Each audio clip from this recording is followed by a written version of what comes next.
want him to keep shooting the ball, but he not taking shots. He can't be taking shots every 5 minutes. You know, that's not how he'll get a rhythm. So we need to get him more shots and get him taking the basket more. Green, well, into the first half, you guys had about 3 possessions of effective zone, but again, they got stops, pushed. How frustrating is that when they're pushing and you can't get back to that effective team? It's very frustrating, you know, just not having a sense of urgency that we should have had. You know, this was basically like a must-win for us. We wanted to win here. You know, we haven't won here. And,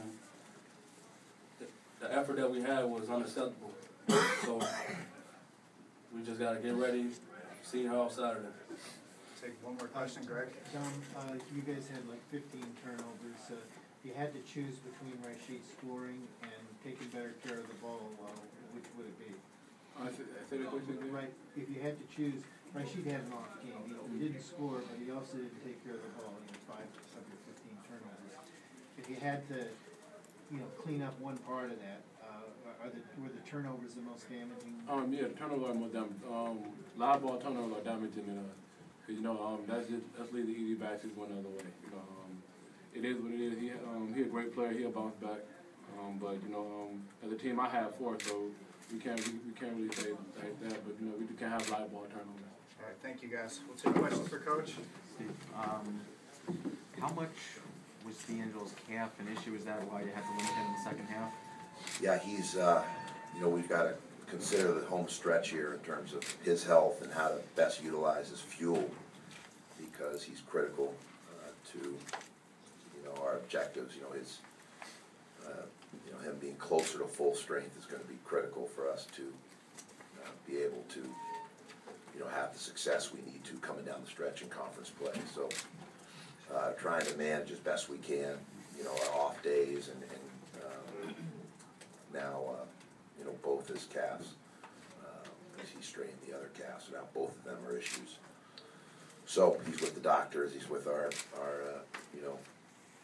trainers, and we're trying to get him rest, in between games, but also enough practice so that he's sharp in terms of the preparation that's necessary to get ready to play quality teams, as we will coming down the stretch here in Big East play. He's fought through as a senior. His toughness has been admirable, but you can see the fact that he's laboring and is beat up, and as a result has not been as sharp offensively as we know he's capable of. Coach, obviously the schedule is what it is, and you never want to use that as an excuse, but they are, in fact, playing on 7 days rest. Was it evident that they had fresher legs than you? Yeah, they were fresh and they were sharp. The interesting thing is, as a coach, you're never sure whether that time off is going to help or hurt until you actually see the way your team responds. Because there's times where you come out and you're flat, and you, in hindsight, feel as though a game would have helped to, stay in rhythm. But I think, based on the way Georgetown performed tonight, I think the time off helped them because they were sharp at both ends of the floor and they had fresh legs. And we caught them on a night where they played extremely well and we played very poorly, and therefore you've got the disparity in the score. But as I told the team, we've come up here and it's been a house of horrors for us, independent of what combination of players are on the floor or what stage of the season we're playing them, and that speaks to the level of program they are. They've had a role here for 10, 15 years, so we now just need to turn the energies towards Seton Hall and try and get ready for that game. But I thought they were razor sharp and they were hitting on all cylinders tonight, and the balanced scoring was an indication of that. But even defensively, if you look at the numbers and the way they were able to contain or limit our transition and contain our leading scorers. I mean, Rashid and D'Angelo had been in the midst of a pretty impressive run. And if you look at those numbers, one for 15, so it's tip the hat to Georgetown, and we got to get ready for Seton Hall. Steve, was the other strain for D'Angelo in this game? Or no, I think it was somewhere at the end of the half, maybe against. Remember, we took him out late, and he didn't go back in, and then he fought through as best he could in the second half, and we got him treatment over the last couple of days.